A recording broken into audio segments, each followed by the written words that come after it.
صباح الخير. النهارده احنا الفيديو ده ناس كتير قوي مستنياه، عشان انا قلت لكم ان انا هعمله وهنزله على القناه. النهارده هنفرم اللحمه في كبه تاتش الجديده. كبه تاتش بجد يعني ابهرتني انها بتفرم اللحمه بجد، وزي ما انتم شفتوا كده النتيجه في الاول.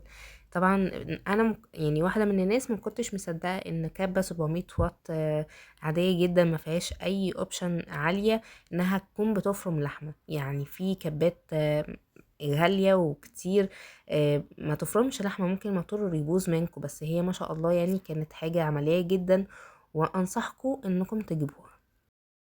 زي ما انتم شايفين كده احنا بدأنا ان احنا نجيب اللحمة بتاعتنا للقطع تكون متجمدة شوية، يعني تكون فكة برضو، بس مش يعني مش فكة خالص، تكون متجمدة. دي اهم حاجة برضو في فرم اللحمة. وهنبدأ ان احنا زي ما انتم شايفين كده نستخدم السلاح بتاعنا ونبدأ ان احنا نفرم زي ما انتم يعني، بس ما نضغطش برضو على الكبة ان احنا نحط كمية كبيرة، لان انا كنت في الاول كنت حاطة كمية كبيرة، فشلت قطعتين وخليتهم مثلا 4 قطع بنفرمهم. بصراحة كانت عملية جدا وفرمت معانا اللحمة بشكل حلو قوي. ما كنتش متوقعة النتيجة بصراحة. فزي ما انتم شايفين كده هي فرمت فعلا اللحمة.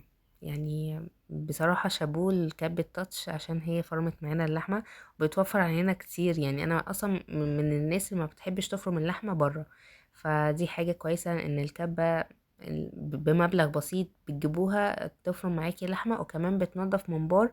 وده الفيديو اللي جاي ان شاء الله ان انا هنزل لكم مرحلة ان احنا ننضف بيها المنبار.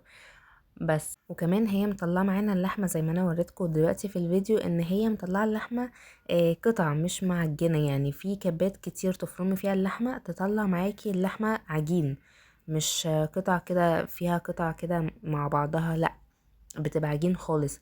فبجد عجبتني جدا وانصحكم انكم تشتروها. وطبعا كان في ريفيو عن الحاجات اللي كانت معاها. بس ده كان فيديو النهارده، باي باي.